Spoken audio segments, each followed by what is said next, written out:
E isso foi fundamental no processo de dificuldade, né, que você Sim. passou.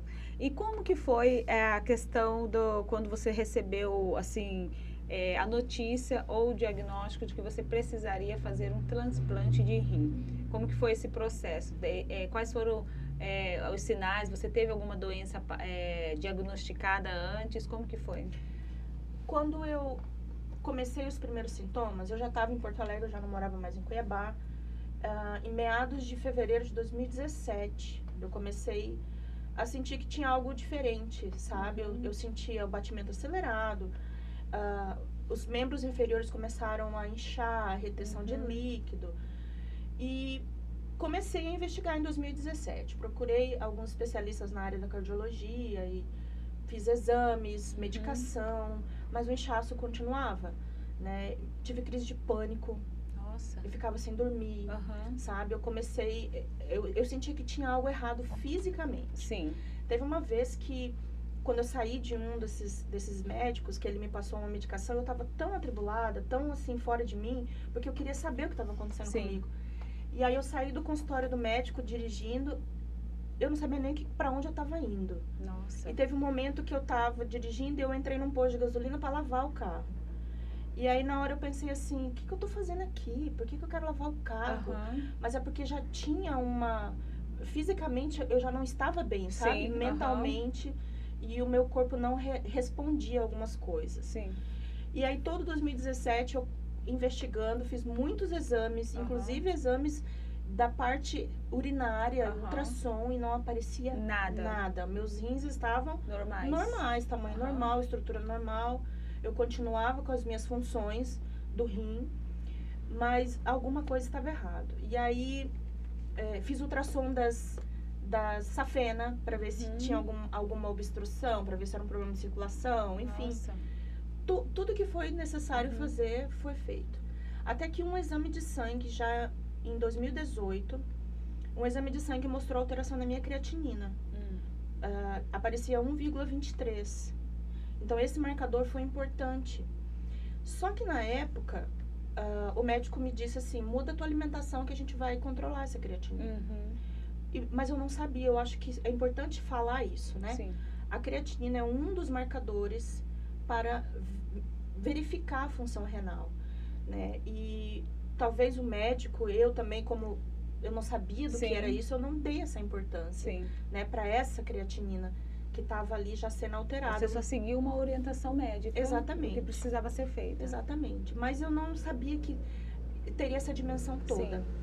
E aí isso foi 2018 e eu só piorava. Eu já não calçava sapato. Porque eu andava de chinelo. Eu trabalhava de chinelo, porque não entrava mais sapato. E eu comecei a ganhar muito peso. Por causa de líquido. Retenção de líquido. Retenção de líquido. Eu não conseguia caminhar. Chegou uma época em 2018. Eu me casei em 2018, eu vim pra cá, não sei se você lembra. Sim, eu lembro. Que nós fizemos o casamento na igreja. Ali eu tava assim, eu já me sentia, eu já sentia alguma coisa errada. Tanto que meu sapato quase não entrou. O meu vestido já estava apertado, sabe? Então, assim, alguma coisa estava errada. Quando eu voltei, depois do casamento, que eu voltei para Porto Alegre, começo de 2019. Aí, realmente, a situação começou a piorar. Eu já não caminhava mais. Distâncias curtas. Você tinha dificuldade? Sentia muita dor. Nossa. Dor nas pernas, travava as pernas. Nossa. Então, eu lembro quando eu saía do trabalho, da gráfica ali do meu esposo, que eu ia chegar na porta da galeria, eu já não conseguia. Eu sentia muito cansaço e muita dor nas pernas. E aí eu, como um último recurso, vamos dizer assim, eu procurei o posto de saúde, porque até então eu estava tudo no particular. Sim. E eu procurei o posto de saúde, uma médica me atendeu, pediu exames de sangue.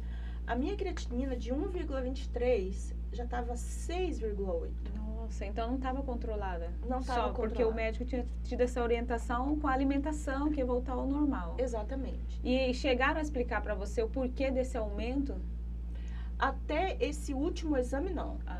Depois, quando veio esse exame mostrando 6,8. Pelo posto de saúde. Exatamente. Até então, vamos colocar assim, estava sendo tratado como uma crise de ansiedade. Sim. Eu tomei muito remédio para ansiedade, porque eu não conseguia dormir.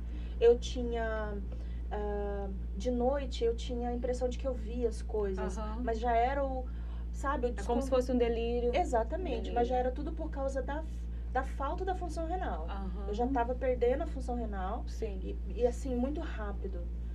Então, quando eu fiz esse último exame, que a creatinina deu 6,8, foi quando a médica falou pra mim, falou, olha, eu vou te encaminhar para um nefrologista, porque você está perdendo função renal. Nossa. Você já tem pouquíssima função renal.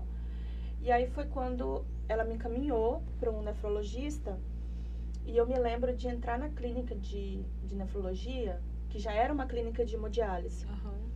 E eu entrei já apavorada naquele lugar. Porque eu olhava para aquele lugar e falava assim, esse lugar não me pertence. Sim, Eu não quero viver nesse lugar. sim. E aí, isso foi, do resultado de 6,8 da creatinina para essa consulta, a minha creatinina já estava 9,8. Nossa. E num período, assim, de 10 Curto. dias. Uhum.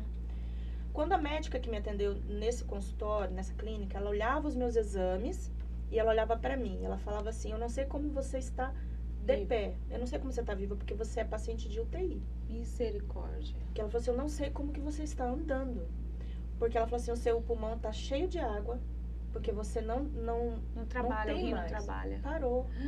E como que você recebeu aquilo na hora? Você estava sozinha? Eu tava sozinha. Eu recebi aquilo como... Eu não assimilei. Sim. Falou, Tipo, não. Você chegou a pensar que era exagero dela? Eu cheguei a pensar que isso ia reverter. Sim. Tipo, eu Não. acho que ela vai me dar um remédio, eu acho que eu vou fazer talvez Vai uma sair cirurgia. esse líquido. Né? Eu acho que eles vão fazer alguma coisa Aham. e isso vai acabar.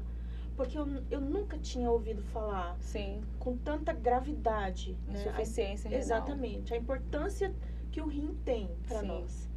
Né? E aí eu não assimilei todas aquelas informações. Isso foi numa quarta-feira.